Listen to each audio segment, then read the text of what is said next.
Se você precisa definir quais são as armaduras que você vai utilizar no seu pilar de concreto, neste vídeo nós vamos comentar sobre as armaduras longitudinais e transversais utilizadas nos pilares. A partir de agora, menos improviso e mais ciência.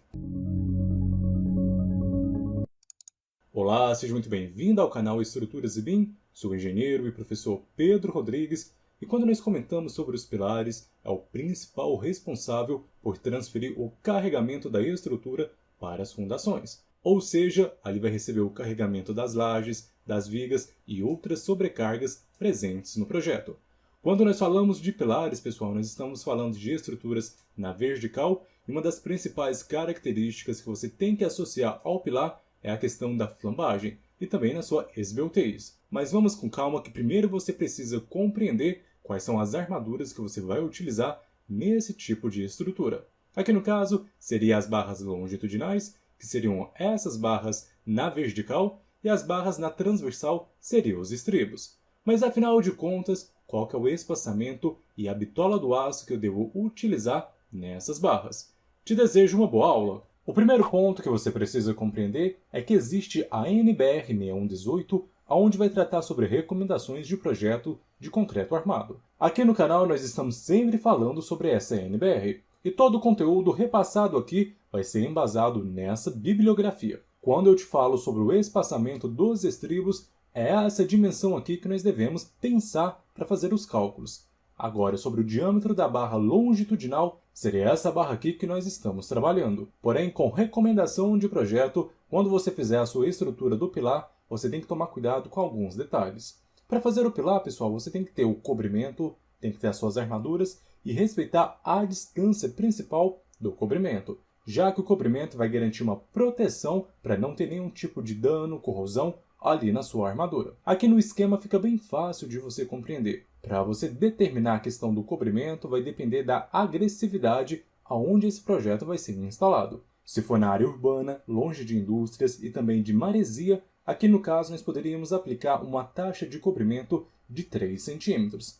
Porém, nessa situação, aí cabe você consultar na NBR qual que é o cobrimento que eu devo utilizar aqui no meu pilar. Não pule essa etapa, pessoal, que ela é muito importante para a questão do ciclo de vida da sua estrutura. Agora, quando nós mencionamos sobre a questão das armaduras nesse tipo de estrutura, aqui nós temos um esquema geral para você conseguir identificar. Aqui no caso, essas barras na vertical são as armaduras que nós chamamos de armaduras longitudinais, e quando nós temos essas armaduras na horizontal, nós temos aquilo que nós chamamos de estribo. E cada uma dessas armaduras tem um tipo de função nesse tipo de estrutura. Essa armadura na vertical, nós estamos trabalhando principalmente a questão da flambagem da nossa estrutura. Se essas armaduras não forem capazes de resistir aos esforços, elas vão acabar embarrigando e tendo uma torção muito grande nessa área. Agora, os estribos são colocados entre essas barras, ou seja, criando uma camada ali de proteção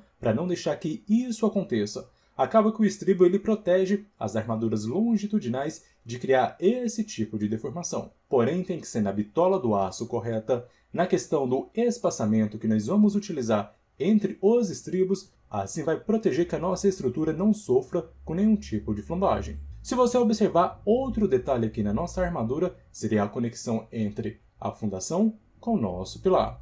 Aqui nós vamos ter a transição da superestrutura, que seria o pilar, com a infraestrutura, que seria a fundação. Por isso que nós temos a ligação entre essas duas barras aqui, nessa transição das estruturas. É muito importante você fazer esse tipo de ligação aqui da sua estrutura, assim você vai garantir que nós tenhamos uma boa transferência de carga da nossa estrutura. Essa imagem aqui vai ficar bem fácil de você compreender como fazer a transição entre essas cargas. Aqui no nível 0, nós temos aonde que o terreno está totalmente nivelado, ou seja, aonde termina a nossa superestrutura. E depois começa abaixo do nível 0 a questão da infraestrutura. Acima da cota 0 até a cota 2, ainda nós temos a estrutura do nosso pilar. Se você observar aqui, acima da cota 2, nós temos o aço em espera.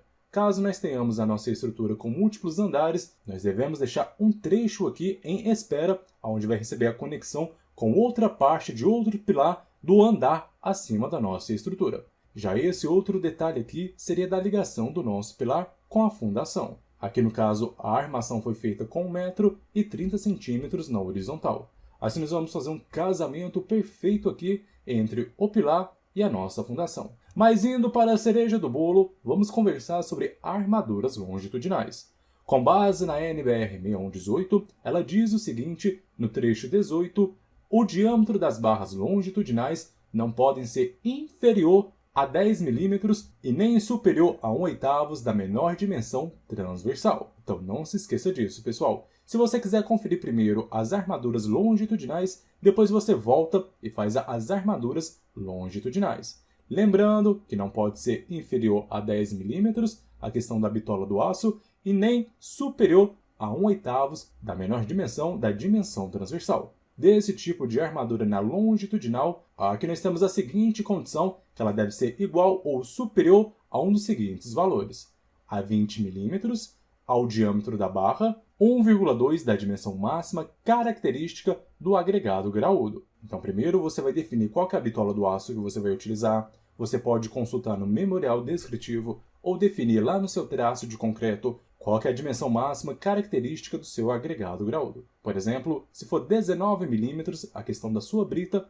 aí você multiplica por 1,2. Aí você faz o comparativo entre essas três condições e adota aquele que for o superior entre eles. Agora, falando sobre as armaduras transversais, nós temos o seguinte com base na NBR 6118. O diâmetro dos estribos em pilares não pode ser inferior a 5 mm e nem a 1/4 do diâmetro da barra isolada ou do diâmetro equivalente à armadura longitudinal. Geralmente, a bitola de 5 mm acaba atendendo aqueles casos mais simples, só que aqui você tem que fazer a seguinte conferência. Para você fazer o espaçamento entre os estribos, deve ser igual ou inferior a uma das seguintes condições: a questão de 200 mm ou 20 cm, a menor dimensão da seção, ou seja, se o seu pilar for de 20 por 25, aqui no caso, a menor dimensão, que seria 20, ou dependendo da classe. Se for um CA 25, você vai usar 24 e a bitola do aço.